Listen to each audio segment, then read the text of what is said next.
ঠাকুরগাঁও 2 আসনে কেউই বিজয়ী হয় নাই, আবার কেউ পরাজিত হয় নাই। আমি মনে করি ঠাকুরগাঁও 2 আসনে জনতার বিজয় হয়েছে, জনগণের বিজয় হয়েছে। আমি বিশেষ করে ঠাকুরগাঁও 2 আসনের অবহেলিত এই জনপদকে এগিয়ে নেওয়ার জন্য বিজয়ী প্রার্থীর প্রতি আমার বিশেষ দুটি আবেদন।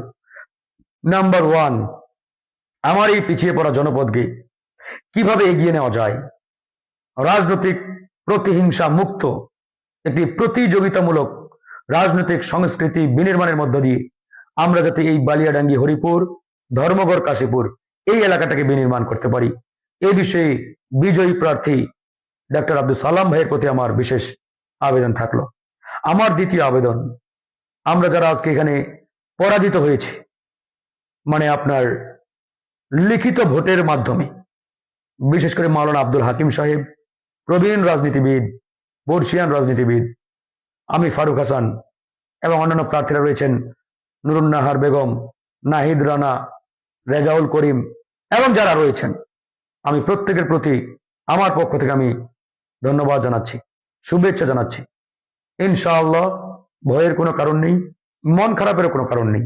আমরা সবাই মিলে যদি আব্দুল সালাম সাহেবকে সহযোগিতা করি, কাজে কাজ মিলিয়ে কাজ করি, আমি বিশ্বাস করি আগামী 5 বছর নয়, 2 বছরের মধ্যে আমাদের এই পিছিয়ে পড়া ঠাকুরগাঁও 2 আসন তথা বালিয়াডাঙ্গি টু হরিপুর, ধর্মগড়, কাশীপুর এখানে একটি আমূল পরিবর্তন নিয়ে আসতে পারবো, রেডিক্যাল চেঞ্জ নিয়ে আসতে পারবো এবং উন্নয়নের রোল মডেল আমরা এই এলাকাটাকে গড়ে তুলতে পারবো।